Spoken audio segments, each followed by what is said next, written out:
저는 오늘로 17일째 지금 단식 중입니다. 그래서 발언하는 동안 좀 계속 집중을 하는 것이 좀 불안하기 때문에 제 말이 조금 길어지더라도 중간에 좀 끊지 말아 주시기를 부탁을 드리겠습니다. 오늘 마무리 발언 4.16 가족협의회의 마무리 발언을 시작하기 전에 먼저 드릴 말씀이 있습니다. 우선 보나 어딨니? 미안하다 보나야? 우리 엄마 아빠들이 끝까지 포기하지 않고 진실을 밝혀내겠다고 하는 이유 중에 하나는 우리 아이들의 언니들, 동생들이 이 세월호 참사로 인해서 그 삶이 다른 아이들과는 다르게 살아가는 것을 원치 않기 때문에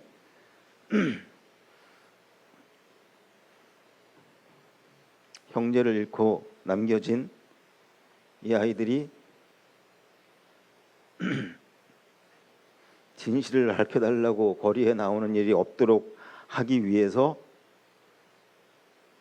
그 이유 때문에라도 저희 엄마 아빠들은 반드시 우리가 살아있을 때 진실을 밝히겠다고 약속을 했던 겁니다.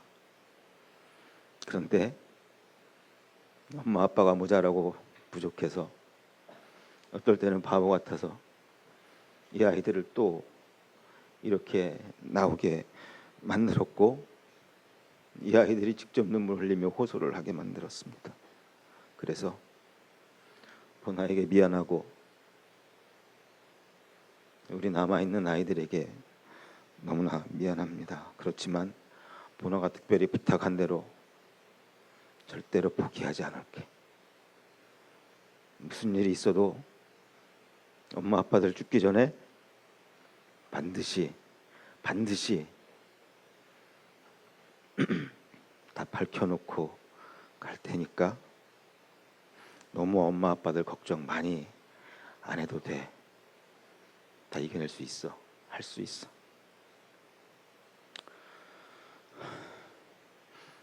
발언하기 전에 두 가지 제가 증언을 할 게 있습니다.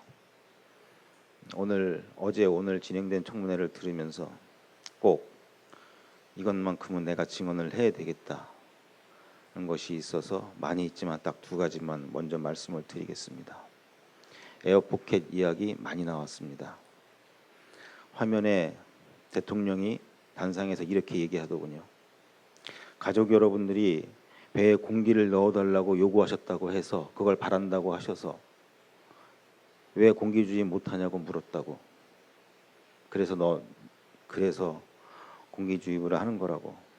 우리들이 원해서, 가족들이 원해서. 네, 맞습니다. 저희들이 해달라고 그랬습니다. 저희들이 공기 넣어달라고 분명히 요구했었습니다. 맞습니다. 왜? 해경이 에어포켓 있다고 얘기했거든요. 모든 언론이 대서특필하며 배 그림을 그려가며 세월호의 경우에는 어느 곳에 에어포켓이 존재할 가능성이 높은지 그걸 우리에게 보여주었거든요. 그런데요, 분명히 말씀드리지만 팽목항의 체육관에 있었던 우리 가족들은 솔직히 잘 안 믿었습니다. 정말 에어포켓이 있을까? 정말 있을까? 어떤 사람들은 있을 가능성이 없다고 하는데 저게 정말일까? 그런데도 저희들은 공기를 넣어달라고 했습니다. 이유는 단 하나입니다. 아무리 봐도 에어포켓이 있을 것 같지는 않은데 그런데 정부가 그렇게 얘기할 뿐만 아니라 정말 만에 하나 기적이 일어나서 단 한 명이라도 숨을 뻐끔거리며 살려주기를 기다리고 있는 승객이 단 한 명이라도 있다면 정말 그런 기적 같은 일이 저 안에서 지금 일어나고 있다면 그 한 명이 내 아이가 아니어도 좋으니 제발 단 한 명이라도 살아나오는 모습을 보게 해달라고. 정말 그 한 명이 살아있다면 얼마 남지 않은 공기를 의지해 숨을 뻐끔거리며 구조의 손길을 기다리고 있는 게 사실이라면, 그런 기적이 있다면 그 한 명을 위해서, 내 아이가 아니라도 좋으니 내 단 한 명을 위해서라도 우리가 그걸 해야 되는 거 아니냐. 그래서 요구한 겁니다. 내 새끼 살려달라고 요구한 게 아니고요. 그런데 지금은 없는 에어포켓에 가족들이 요구했으니 집어넣은 거라고. 한 가지 더 증언하겠습니다. 수많은 사법경찰들, 가족들 팀에 잠입해 있었습니다. 그리고 아까 나온 얘기는 공식적으로 여러 가지 지원 업무, 특히 장례 지원 업무를 돕기 위해서 가 있었다는 이야기가 나왔습니다. 참 기가 막힐 노릇입니다. 왜 아닌지 증명하겠습니다.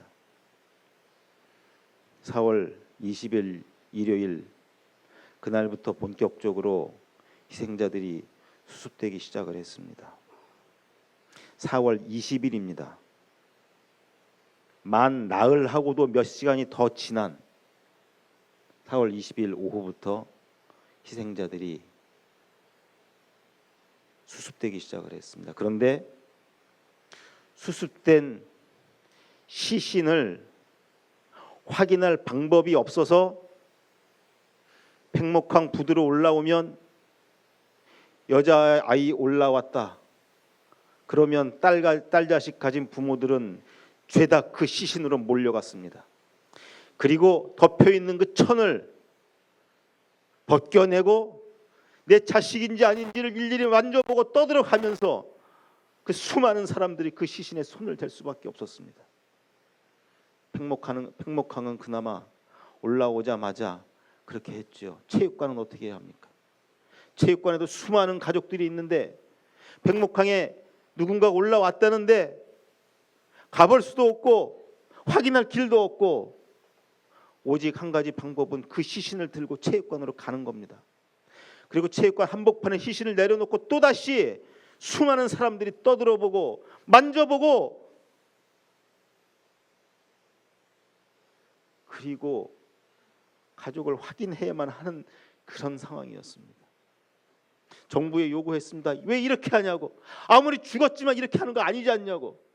4월 20일입니다. 4월 16일이 아니고 4월 20일입니다. 만 나흘이 지났습니다. 방법이 없답니다. 아무런 준비가 되어 있지 않답니다. 그래서 우리 가족들끼리 모여 회의를 했습니다. 이렇게 둘 수는 없다. 내 자식일지도 모르는데, 아니 내 자식이 아니더라도 희생자들을 그렇게 대우할 수 없다. 그래서 우리가 하기로 했습니다. 그 가운데 제가 뽑혀서 제가 직접 핸드폰을 들고 팽목항 부두에 나가 기다렸습니다. 시신이 오면 다른 사람들이 보기 전에 먼저 얼굴을 열고 제 핸드폰으로 얼굴 사진을 찍었습니다. 그 사진을 체육관에 나와 있는 단원고등학교 선생님 핸드폰으로 보냅니다. 그러면 그 선생님이 그 핸드폰을 열어서 체육관에 있는 가족들에게 일일이 보여줍니다. 조금이라도 그 시신에 불경한 손을 대지 않기 위해서. 그렇게 일요일 오후 몇 시간 내내 부둣가에서 제가 폰으로 사진을 찍었습니다.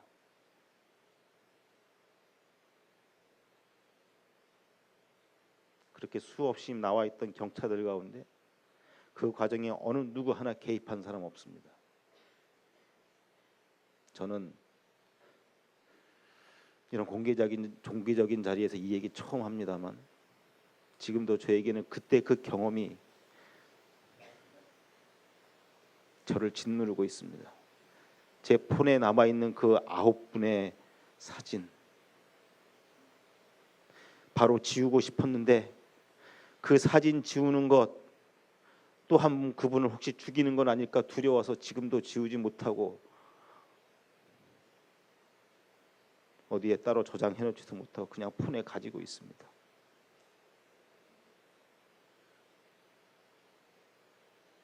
이것이 대한민국입니다. 준비한 마무리 발언하겠습니다.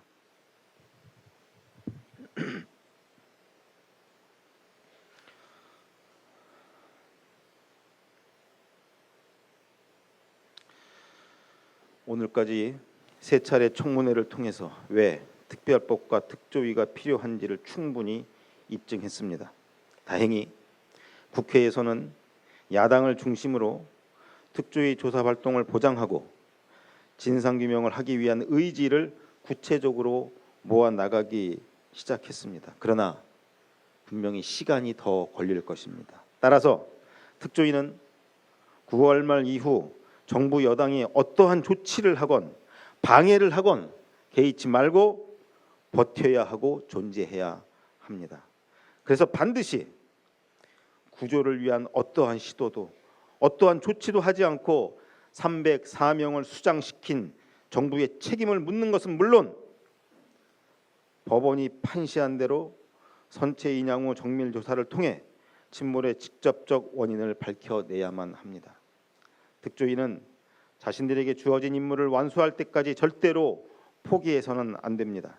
만일 어떤 이유에서건 주어진 임무를 다 하지 못한다면 세월호 이준석 선장과 다를 바가 없으며 또다시 유가족들을 질식사시키게 되는 것입니다. 그렇게 되면 대한민국이라는 배는 맹골 수도보다 더 깊고 험한 심연 속으로 침몰하게 될 것입니다. 특별법과 특조위를 국민들이 만들어냈듯 특조위가 끝까지 진상조사를 할 수 있는 힘도 국민에게서 나옴을 믿고 끝까지 함께해 주시기를 바랍니다. 정부 여당과 대통령에게 바랍니다. 우리는 세월호 참사 이후 다시는 이런 참사가 일어나지 않기를, 우리와 같은 억울함과 고통을 당하는 사람들이 더 이상 없기를 간절히 바라왔습니다. 그러나 지난 2년여간 여전히 참사는 반복되어 왔습니다. 고양 터미널 화재, 분당 환풍구 붕괴, 구의역 참사, 그리고 백남기 농민 조준 살수까지 이 외에도 너무나 많은 참사가 일어났습니다. 한 명의 죽음은 가볍고 304명의 죽음은 더 무거운 게 아닙니다. 그 한 명 한 명이 바로 내 아빠이고 엄마이고 내 아들이고 딸입니다. 그 한 사람을 잃은 유가족에게는, 그 한 사람을 잃은 유가족은 세상 모든 것을 잃은 것입니다. 모두 다 국민의 생명을 하찮게 여기는 정부, 기업, 이 사회에 의해 저질러진 참사들입니다. 내 가족의 목숨을 돈 앞에서 책임을 회피하기 위해서 길가의 개미새끼처럼 취급하는 만행을 이 정부와 사회는 서슴지 않고 저지르고 있습니다. 그러라고 공무원에게 월급 주는 것 아니고 국회로 보낸 것 아닙니다. 그러라고 대통령 뽑은 것 아닙니다. 이제라도 자신들이 왜 국회의원이 되었고 대통령이 되었는지 다시 한번 돌아보시기 바랍니다.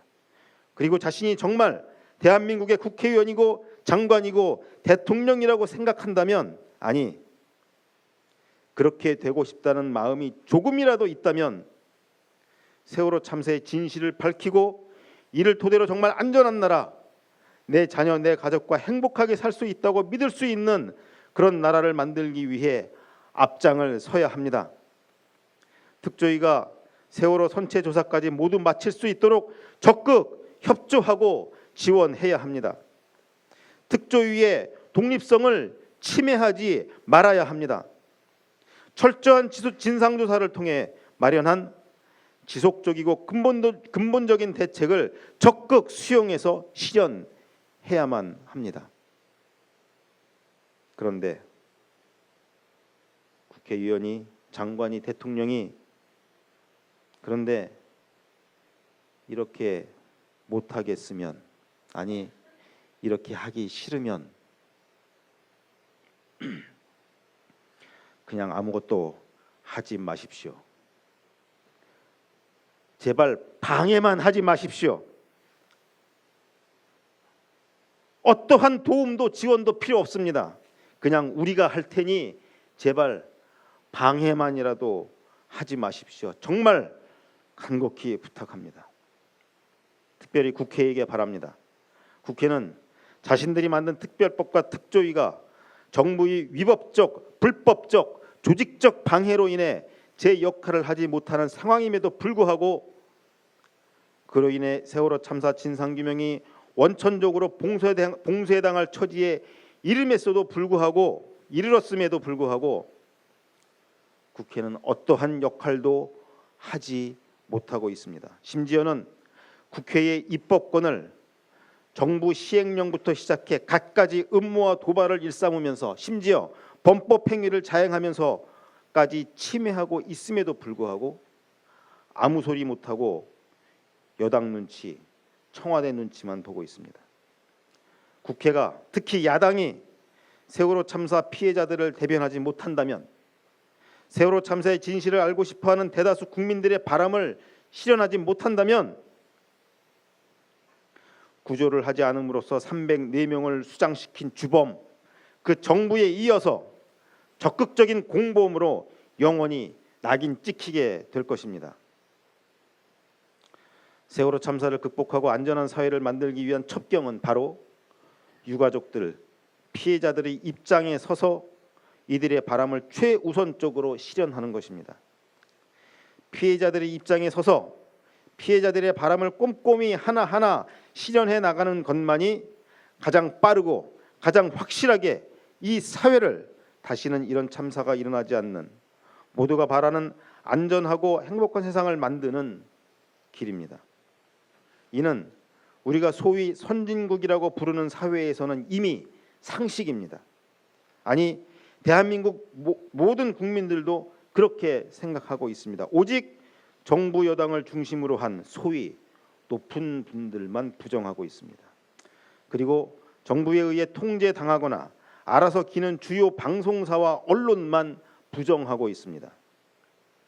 오히려 이기적인 유가족, 이기적인 피해자라고 왜곡하고 호도하고 폄훼합니다.